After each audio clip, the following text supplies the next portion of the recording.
So first, I just want to say thank you so much for your testimony. And I'm not going to go back to this the CDFI bond guarantee program and the revisions, the reforms that Senator Rounds and Senator Lummis and I have proposing, because I think we've talked about that quite a bit. I just really appreciate the feedback on that. And as we move that legislation forward, I would really love to be able to continue to speak with all of you about that and make sure that we have it set up in the right way.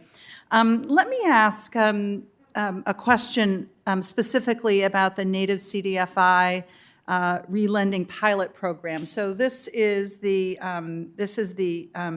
Department of Agriculture's relending pilot program to make mortgages on tribal trust lands.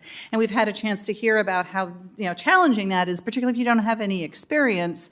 If you're an institution that does not have experience making mortgages on tribal trust land, it can be very difficult and very difficult to resolve. So I'm wondering, maybe both Ms. Cornelius and also Ms. Nelmark, if you could share your views on this program. What are some of the unique issues that arise when we're making home loans on tribal lands? And then I'll have a follow-up.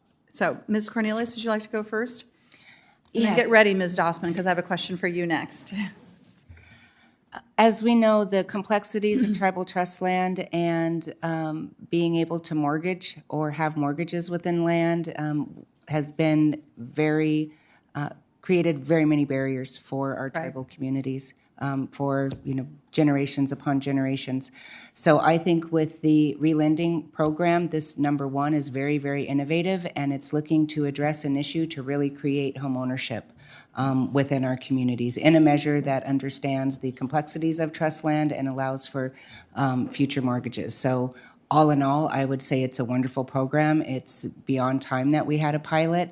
And I'm also very excited to see as well, there's a coalesce of, I would say, government interest. For instance, Fannie Mae or Freddie Mac just put their Heritage One product out, loan product specifically for mortgages within tribal communities. To start to get at some of these barriers, right, Yes, right. yes. And I think it seems as if this pilot has been quite successful, and that's why we're hoping to expand it and excited to see some of the steps that the USDA has taken.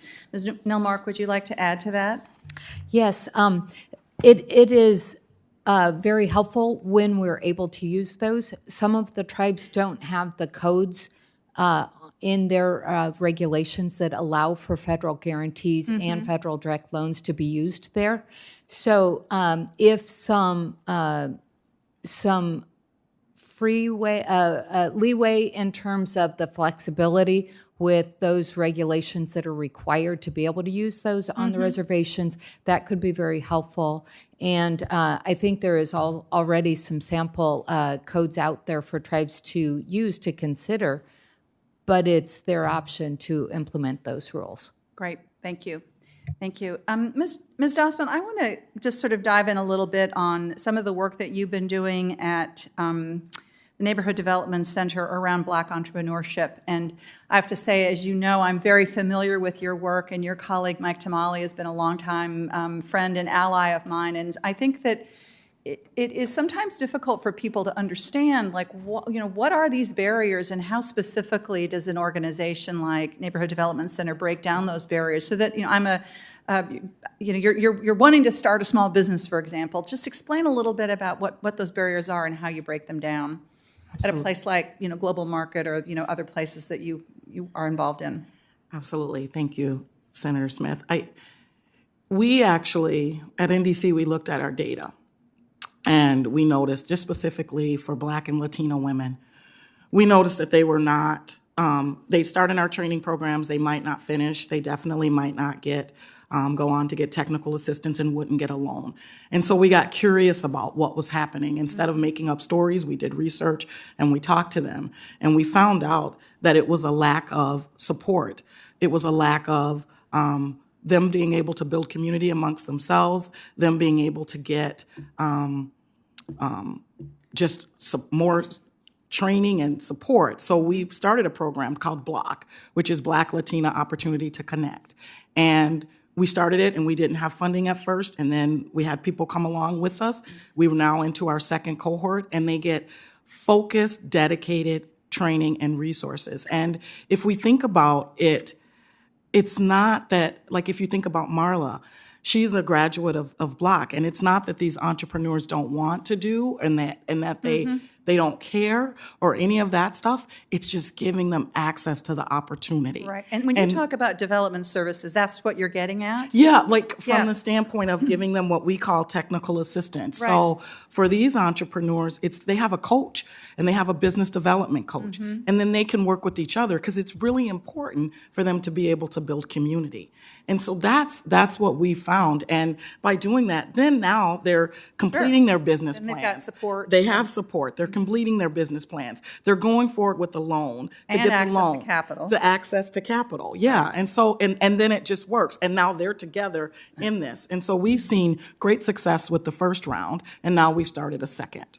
I had a chance to be on a panel discussing some of the opportunities around building Black wealth, and there were two really incredible entrepreneurs from the Twin Cities there. And one of the things that the woman entrepreneur talked about specifically was just sort of the challenges of trying to get access to capital, and going to a bank, and the bank looks at her record and says, you would be, I don't know, what was the term you used, Ms. Nelmark? I don't know, not non-compliant, but Non-traditional. and but once you break that down, she now owns several buildings. She has a successful business. Yes. She is really able to build wealth for her family, and it's a great example, I think, of what you're talking about.